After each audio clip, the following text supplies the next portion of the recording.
As a result, being the shortest guy in the room my whole life, you can see that these guys are only there for 2 weeks. All the shorter people are there for the whole thing.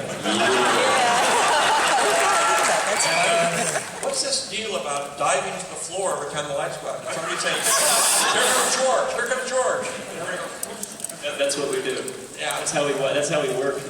Back at the ranch. That's why nobody's ever in the animation studio. We're just hiding at our desks. Right, working really hard. Hello. Hey man. What's your name? My name's Seth. I make a TV show for you.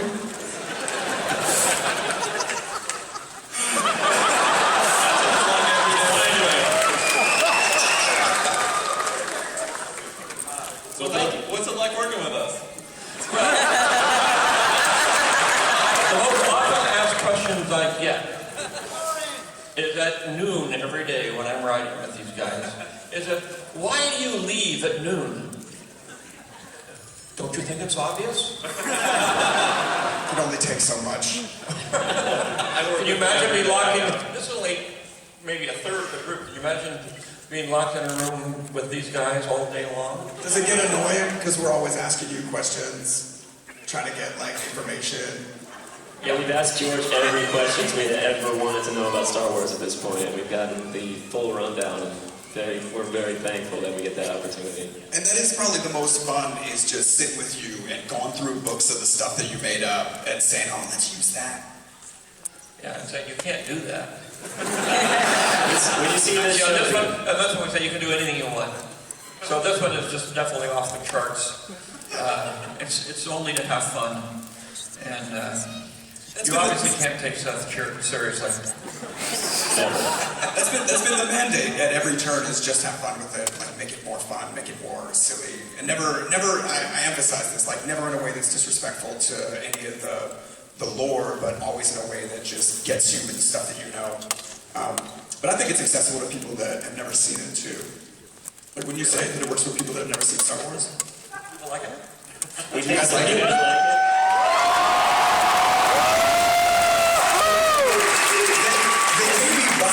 Because this is celebration and you're here, and I don't know. No, it doesn't get awkward. But you know, the way this show looks so beautiful is actually large in part from George's influence. When I first came in, we just started doing a lot of designs and things like that, and George, like, these are all very standard run-of-the-mill animation things. He said, push it further, take it further, make it more wacky.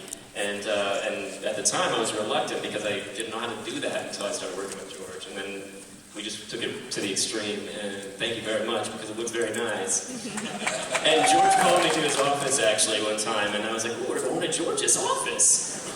And we went in there, he's like, yeah, all these drawings you did? Yeah, no, let's just not do any of those. Let's just start over. And then George said, well, he's like, if I liked this stuff, I would have just called you on the phone. And so he's like, you know, if you're coming here, it's probably not good, and thankfully I have not been back since.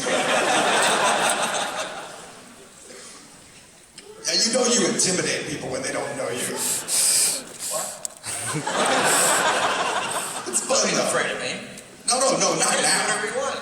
Yeah, well now we've got that, but first getting called into your office, it's like, get to the principal's office.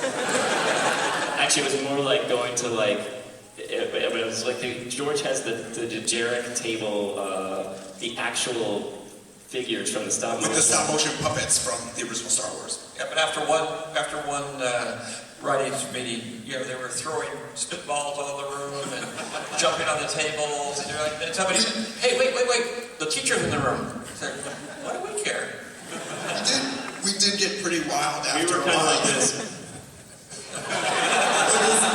Sorry, I'm going to lunch. You had to escape for your life. But yes, that was. Well, the one question I think people want to know also is, why do you want to do this? Why do you want to make this show? Why do Star Wars comedy? I just thought it would be something different, and I've always wanted to do something that's fun, and I think we've created something that's for all ages, or it's too young for old people and too old for young people, but it's perfect in every way.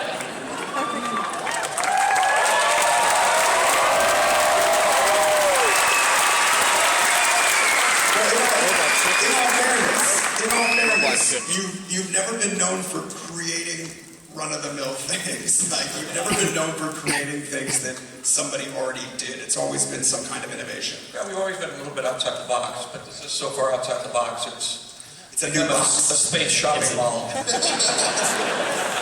think it's a lot like The Simpsons or Futurama in that way, because it is a storytelling thing. It's about a large universe, and it's funny, but it's also intellectual. There's a lot of, I don't want to say that we strive to make it smart, but the universe is inherently intellectual, so we definitely put a lot of smart stuff in it. We have that plus a vomit gag to rival Stand By Me. So That's right. That's true. There is a massive... You've successfully made it so dumb that it's smart, or so smart that it's dumb. That's going to be the slug line of every article that comes out of here. To the blogosphere! Are you having a good time at Celebration? That guy loves you. I love it here. Yeah. You want a shirt? Where are you? Oh, wait, we do. We have a couple of shirts, actually. We have a couple of shirts that we want to give away to people. How's your picture? Oh,